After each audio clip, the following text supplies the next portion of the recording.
Hey everybody, it's me, Amelia Lady B. For those of you who do not know who I am the founder of Lady B Empowerment, where I inspire and encourage women to live a blessed, bold, and beautiful life.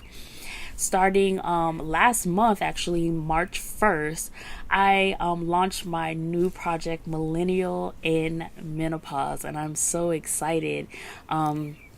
If you didn't watch my very first video, it actually shows you where I launched. I launched it on my Facebook page and I did a live on it, so you'll be able to see that. So after you watch this video, you can go back and check out my launch day. I created Millennial and Menopause. It is a long time project coming. I suffer from endometriosis since I was an adolescent. I was diagnosed at the age of 21.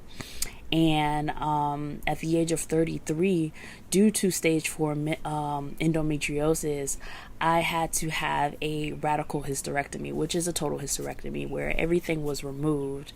Immediately after my surgery, I was put into what is called surgically induced menopause, abbreviated SIM. So for 3 years, I was 33, so for 3 years, right now I'm 36. For 3 years, I had been suffering from, and still suffering from, those symptoms of menopause, and really going through an emotional roller coaster ride and things like that. And I was like, one day I just thought that it's not just me going through this. There's a lot of women who are suffering from endometriosis, and there's a lot of women who have had to have radical hysterectomies, not just women but young women. When you think of menopause, you always think of an older woman, maybe in her mid to late 40s, and she's starting to have hot flashes and she's going through the change, right? So nobody really thinks about a young woman in her 20s, some young girls in their teens, having hot flashes, suffering from menopause, and going through such a traumatic thing in their body. And so I wanted to share that because I want to be that voice. I really didn't have anyone to really talk to and share the experience with. And you know, those people I did talk to, it's like it's more of I'm so sorry you had to go through this. And there are times that you just don't want to hear that. You know, you want people to either provide information to help you and to just learn more about it. So I wanted to share my journey with everyone. And it's not just sharing my journey, it's also providing support to my endo sisters.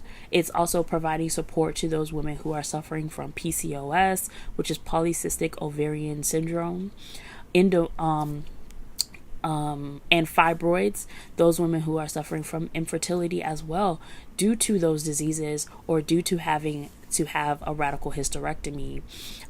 So most women with these diseases, they don't have to have hysterectomies. Some with endometriosis, when you get to a point when it's really overtaking your body, and this is something that your physicians feel as though it is the best route for you, then like in my case, it was pretty bad. So the suggestion was to have a hysterectomy, and that's what happened. Endometriosis attacks or affects women much differently. You have a lot of women who they can still function and they can also still have children. Some women who do have children, sometimes it's difficult pregnancies. Sometimes it is a difficulty getting pregnant, so it'll take a while. So it's not just that first try, that second try. Maybe it's a year, it's years of trying, along with years of treatment and surgeries that occur before a woman can have a child. So but today's topic, or today's broadcast, I wanted to talk about endometriosis and Black women, women of color. I am a Caribbean American woman. I have relatives. My dad on both my dad is from the Bahamas, and on my mother's side, her dad and his family was from the Bahamas as well. So I'm a Bahamian American woman. So I wanted to talk to my sisters because research, I tried to look up a lot of information about endometriosis, because one thing I find is that when I go on message boards, when I go online to Instagram pages, there are a lot of supporters, which is so awesome. A lot of supporters who are a lot of white women. And it's so crazy because I just actually did a blog post on endometriosis and Black women, and I decided to do some research. And for many years, research even indicated that not too many Black women were they weren't the face of endometriosis. Not true, right? So up until 2017, there were only like 2 Black women in Hollywood, I'm going to say in Hollywood, who informed the public that they were sufferers of endometriosis. And those 2 women are Tia Mowry Hardrick and also Whoopi Goldberg. Tia right now is on her 2nd pregnancy. Much blessings to her. Congratulations, and I pray that she has a successful delivery of her baby girl. And then we have Whoopi Goldberg. So I say up until 2017 because in 2017, June of 2017, Monica, the R&B singer, posted on her Instagram that she had had surgery for the removal of endometriosis, and she didn't even know she had endometriosis up until 2 weeks before her surgery. She also had cysts removed and fibroids, which is often common with women with endometriosis. You do have cysts and also can have cysts and fibroids removed or growing inside of your body, and also the removal of a hernia. So these are 3 Black women who inform the public, or that we know of, who are celebrity figures who have endometriosis, versus there are quite a few white women who are celebrities or public figures that have endometriosis, are very public about it. You have women like Dolly Parton, Susan Sarandon, Hillary Clinton. There's a few more. I'll actually list everyone, or list as many as I possibly can inside of the description. But there's a lot of women who have endometriosis, or white women who have endometriosis. The facts are, this is not about a white or Black thing. The facts are there are 1 in 10 women who have endometriosis. 1 in 10. That's actually a huge number of women with endometriosis. And of those women, there are Black women who have endometriosis. There are Black women in America and also in Africa who have endometriosis. So the thing about it is, in general, endometriosis is a hard to detect disease, meaning that when you go to the gynecologist, every year, woman goes, you have your pap smear, and your pap smear comes back normal, and you're like, you're good. Your gynecologist says, you're good, you're fine. You get your blood work done, you're good. But I'm not. I'm having severe cramping. I'm having severe pain. This is not normal. This is even after my period is over. I'm having severe heavy bleeding. I'm having passing blood clots. I mean, it's a lot. And so it is undetected on these tests. So in order to be diagnosed with endometriosis, you do have to have a laparoscopic surgery. And that is how it's detected. The problem is, Doctors who actually want to take the time to listen to you, doctors who actually want to take the time to diagnose you, and who take you seriously as the patient, not them not saying, oh, it's in your head. Because there's a lot of people, a lot of women that I've met or even come across just on social media who have said, I had a doctor tell me that it was all in my head, and I've been told that as well, that I'll be fine. Just take some Advil, some Aleve, whatever painkiller, and you'll be okay. A lot of times they'll give you birth control pills as if birth control pills are the answer. The unfortunate truth is that endometriosis does not have a cure. That is the excuse me. That is the unfortunate fact. Even having hysterectomies, it still isn't. I have had no signs in the past 3 years of endo. I have no pain. Haven't had anything. My doctor hasn't detected anything. So right now I'm good, and I thank God for that. But there are women who still experience endometriosis even after having had the hysterectomy.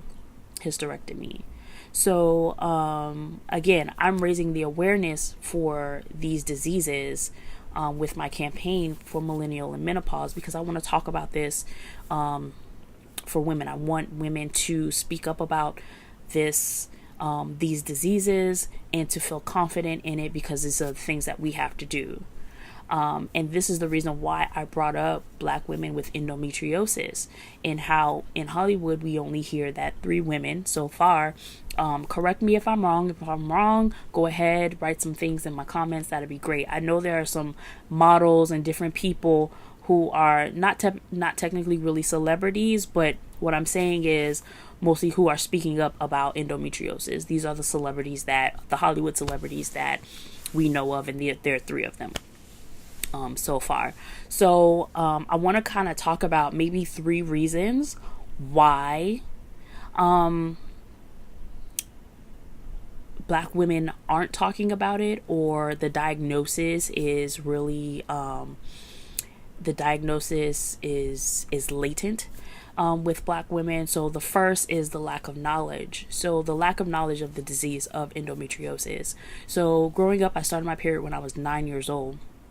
And the bad cramping didn't start until I was about maybe like 10 or 11. So that's when I started feeling when I had the really bad cramping, and I would have to come home the first day. Like if it was a school day, I would have to stay home for the first 2 days and things like that, and it continued to progress. So in my family, I don't know that anybody up until this day, I don't know if anybody has had endometriosis. I'm just absolutely not sure.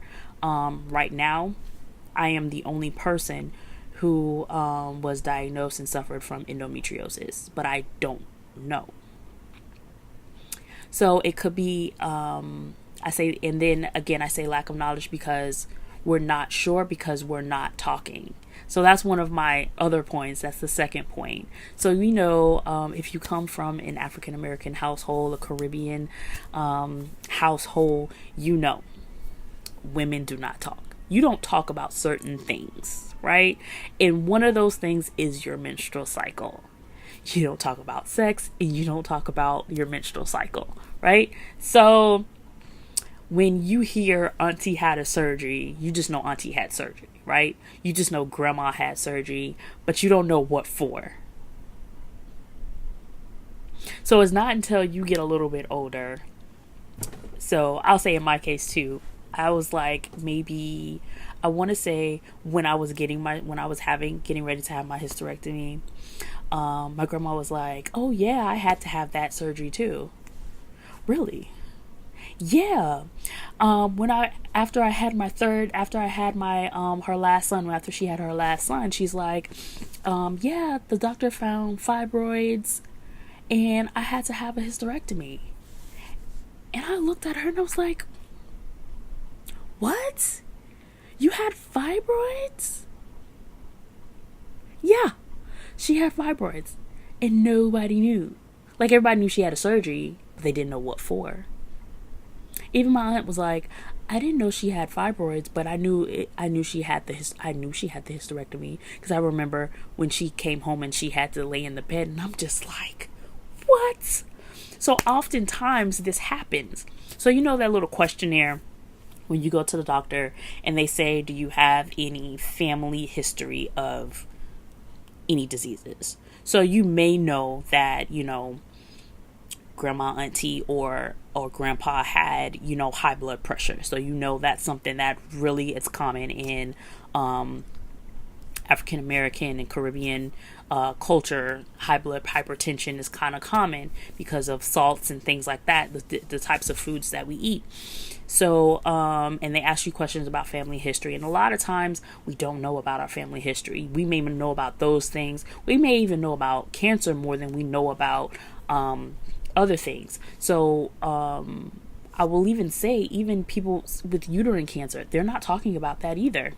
You're just saying, oh, I hemorrhaged, or, oh, there was an issue and I had to have a hysterectomy, but they're not talking about it. And the reason why this is one of my, on my list for an issue or a problem, as to the lack of knowledge and to the lack of diagnosing Black women, is because we have to open up the conversation. Because we have to talk about this for because this is generational. A lot of these diseases are generational. It can be hereditary.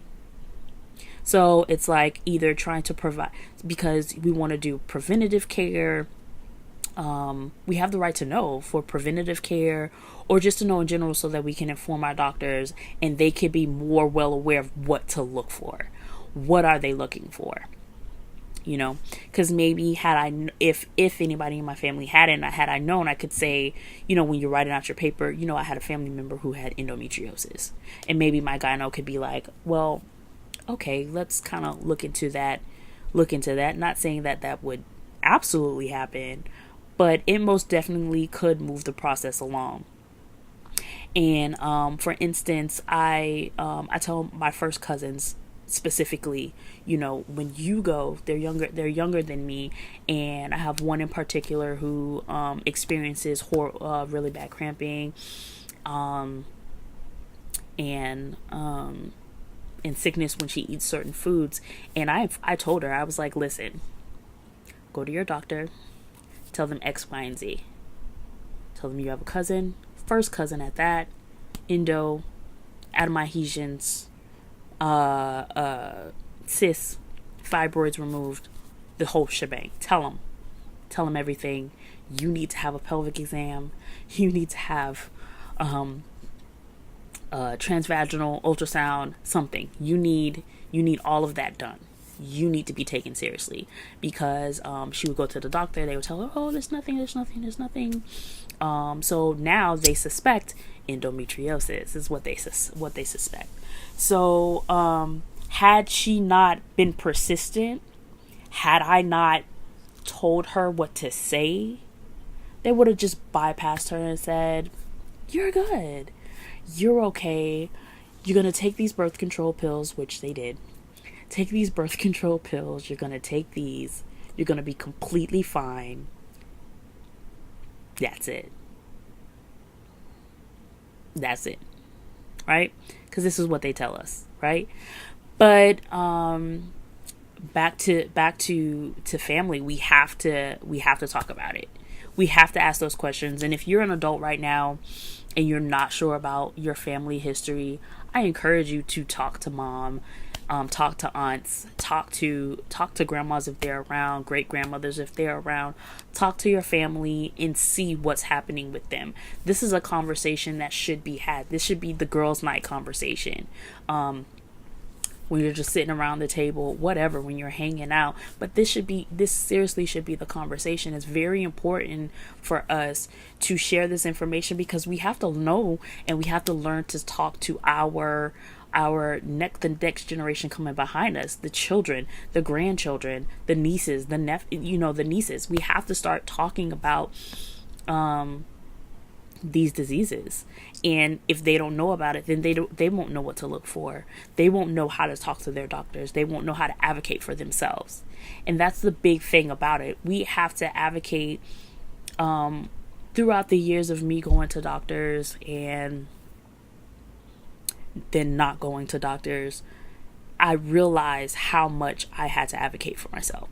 I realized how much I had to learn to keep track of every pain that I had, every when my menstrual came on and when it went off, how long it was on for.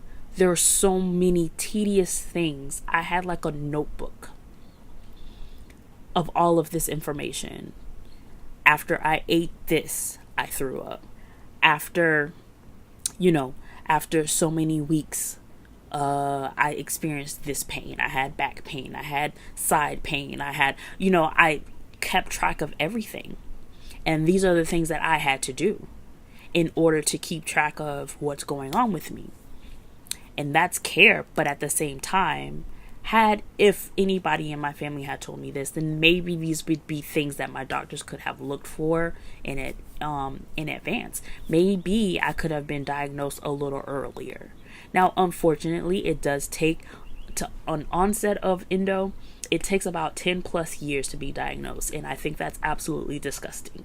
I think it's horrible that a young girl has to, and even still, we're in 2018 and this is still the case. You still have women being turned away, not necessarily, I don't want to say turned away, but they're being told, oh, you're fine. Take these birth control pills and you'll be fine. Or I think maybe you may be over exaggerating your pain. Maybe you just need to take a hot shower. Maybe you should soak in some Epsom salt. No. Maybe you should learn more about the disease and then diagnose me properly. Take care of me properly. But that's another rant for another day in another video, right? So, please, my sisters, my African American sisters, my Caribbean sisters, my aunts, my grandmothers, my great grandmother, my whoever, talk to your generation, talk to them, and moms, be advocates for your daughters. Be advocates for your daughters, because there are doctors who don't want to treat or diagnose possibly adolescents or teens. But it's very important to be to do this as early on as possible. It's not to say that it's going to prevent from down the road from ever having other surgeries, but it's very important to have early detection, early diagnosis, because then treatment something could just be more possible for her than ultimately having to have a hysterectomy at a early age, or losing an ovary and things like that, because the disease can progress. It doesn't, not to mention, it doesn't just stay within the reproductive organs. It can move up to the lungs, to the heart, to the brain. There are cases of it. It's not as common, I don't believe, but there are cases of those who have had endo removed from various areas of their body. It is a very progressive disease. But yeah, lack of knowledge and the fact that Black women, we need to talk. We need to start talking about it more. Also, one of those things could be the reasons why maybe diagnosis is late, more latent, or even not considered, could be because of the lack of health care. So we know that a lot in underprivileged communities or in families, healthcare is very expensive.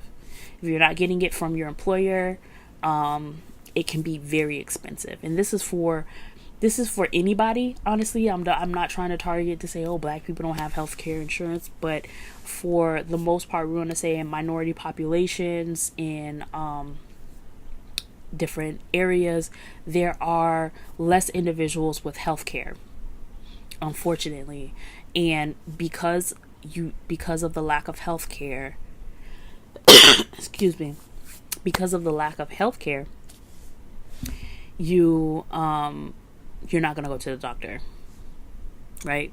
So you're just going to give your child, or you yourself are going to just take some Advil, some ibuprofen, and you're going to keep it trucking. Just keep it trucking. And then later on down the road, as she gets older, as you get older, and it's too much to bear, that's when you start seeing a physician. That's when you start advocating for yourself. That's when you start going through the motions, and you end up being diagnosed late. And that happens. That's what happens. The reason why I was diagnosed at 21 is because my mom did not take me to the doctor. I mean, she thought that I was just really having bad cramps, because she said, oh, your aunt used to have really bad cramps too, which is her sister, used to have really bad cramps too. But she wasn't diagnosed. She didn't have anything. She doesn't have endo. She doesn't have cysts, fibroids, none of that. But she's fine. But my mom just thought I just had bad cramps. It just was really unnatural. It was just really unusual, and then I just had bad cramps. So in my head, I really thought like, if my aunt had bad cramps, then maybe I just took after my aunt having bad cramps. And so that's how I looked at it. The reason why I moved to college, I moved away to college actually, in Jacksonville. And so I was living with my aunt at that time, and I was really sick. I had gotten really, really sick. It got really bad where I couldn't keep down food. Like, it got really bad. And so she was like, this is not normal. This isn't normal. Like, I was sleeping on the bathroom floor. I was curled up. They would wake up and they would see me on the floor because I couldn't sleep in the bed. It was just like wherever I would be crawling to the bathroom. So it was like wherever I felt comfortable, that's where I stayed, because I wasn't moving. So she's like, this isn't natural. This isn't good. So she took me to the doctor. That was my first time going to the gynecologist. And he at first was like, I was fine. And he put me on birth control pills. It was like I was fine, because my cultures came back normal. Everything looked good. Blood work was good. But I'm like, but there's something wrong. So he gave me the birth control pills, and the birth control pills didn't work. He was like, I don't understand. And I'm telling him of all the pain that I'm complaining about. So I had to get some ultrasounds done. I had like every scan you can think of, CT scan. I mean, I had all kind of scans. And he was like, finally they found a mass. They said it was a mass, and they had to go in. And that was my first. It was supposed to be laparoscopic, but because the cyst was too big, I had a chocolate cyst. And because the cyst was too big, I had to have like a cesarean section type cut, and they removed a chocolate cyst. And also I had some, I don't know if I'm pronouncing the word right, but it's like adenomyosis. And so he called them their adhesions. And so he had to put like a jelly or something he said to cool them down, to kind of like remove them. And so from that point on, I was happy to be diagnosed with that. I had a diagnosis. In fact, I had already diagnosed myself actually through a lot of research that I did before he even told me that I had endo. But I felt really happy for the diagnosis, because it was finally something. And I was like, finally it has a name. Now, how do I get rid of it? Okay. So that was my part of my journey with endometriosis. And so I will share that with you as I move forward. But I just really wanted to address the fact that Black women do have endometriosis. And I know a lot of times we kind of dismiss our daughters. I know I was dismissed sometimes when I would be like, oh, I'm having bad cramps. And you're like, girl, you better get up and wash these dishes. So, listen, I'm advocating for my little girls, okay? I'm advocating for my little sisters. Really, some may be seriously lazy, but honestly, these are things that we really have to talk about. These are things that we really have to look into, because you just never know. And everyone wants to be healthy. Everyone wants to have, wants their children to be healthy and for themselves to be healthy. If you feel like you have any type of symptom towards endometriosis, PCOS, or fibroids, if you're having any type of difficulty when it comes to your menstrual cycle, it's irregular, it's coming on too often, it's coming on too long, you're bleeding heavily, it's almost like an unnatural thing, you're having unnatural like blood clots. And when I say unnatural, it's more like if it's like out of the norm, like it's more than what you would like normally have. These are things that you have to talk to your physician about. I think a lot of times we just don't know what to tell our physicians. They're like, "Are you okay?" I'm like, "Yeah, I'm good. I'm fine. I'm okay. No burning, no nothing." You're not there just because of STDs. Gynecologists are not there just for talking about STDs and to get pregnant. They are there for your reproductive health. And your reproductive health is very important to the rest of your body. It's actually important to the functioning of your life. I missed out on so much growing up. I missed out on birthday parties, events. I missed out on hanging out with friends. I missed out on so much due to endometriosis. A lot, because my body was in pain. I just couldn't function. I really couldn't function. I needed to sleep. It takes so much out of you. And if you feel like your life is being disrupted by your menstrual cycle, because it's just not normal, it's not just the normal maybe 2 to 3 days of your period, but it's prolonged, or you're just not feeling right. I feel like we know our bodies. A lot of us know how we are and how we interact. So excuse me. I really encourage you to really listen to your body and really advocate for yourself, and really start just talking to your doctor, looking at symptoms. I know a lot of times you go on Google and you'll think you dying. You thinking like tomorrow you gone. I'm not saying go on Google and freak out. What I'm saying is write down your symptoms. I had a little journal. Write down your symptoms. Write down how you're feeling, and really talk to your physician. Really talk to them. And for the most part, a lot of times you're going to have to get first, second, and third opinions. Yeah. So you're going to have to go to multiple doctors possibly, unless you find a doctor that specializes in endometriosis or specializes in PCOS and fibroids, and they're going to know what they've been trained in it. They've had multiple patients who've had it, so they'll know more about the disease. But for sure, advocate for yourself. Really listen to your body. Talk to your daughters. Really look at her symptoms. You know when something really isn't right with her. As a mom, you would know what is not right. A cousin, if you have a niece, And these are the conversations that we have to have with our children. These are the conversations we have to have with each other as Black women. We have to talk about this. If you have a friend who you suspect may have something, talk to her about it. Say, "Friend, this ain't right. You shouldn't be feeling like this, friend. Friend, get yourself checked out. You want me to go to the doctor with you?" Now that's support. That's support. When you have a friend that want to go to the doctor with you, listen, talk to your friends. Talk to your friends about it. If it's a husband, talk to your... If you feel like your wife, something ain't right with your wife, you better do something. Tell your wife, "I'm going to the doctor with you, and I'm finna tell him my wife ain't been right. Like, this ain't right. This ain't right." Because one of the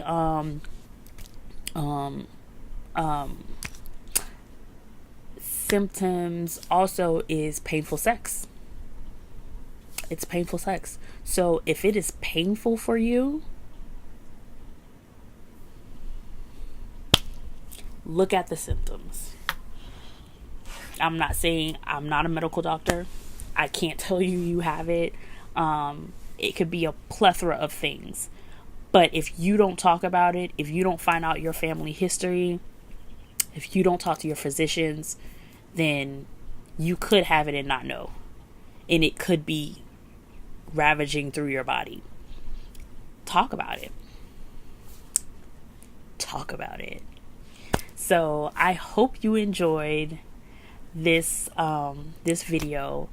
I'm going to be back on my videos with these videos, and I'll be talking a lot about endometriosis. I'll be talking a lot about being a millennial in menopause. I'll be talking about menopause. I'll be talking about so many different things when it comes to women's reproductive health and also support. I won't get on here all the time and just talk, negative or, just talk about things, I'm going to just be talking about a lot of things that are going to help you, to help every woman who is suffering from endo, PCOS, fibroids, infertility, and so on. So I want you to check me out on Instagram. My Instagram is Millennial in Menopause. Check me out on Facebook. I'm also on Facebook as Millennial Menopause.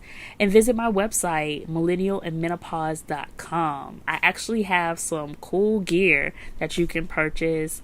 And you can check out my blog as well as more of my YouTube videos. Thank you so much for listening. Don't forget to subscribe. Watch my launch party video. Not really a party, it's just a live. Watch my launch party live that I did March 1st of this year, 2018, to launch this awesome project, Millennial in Menopause. Don't forget to subscribe to my channel. Check you later, everybody.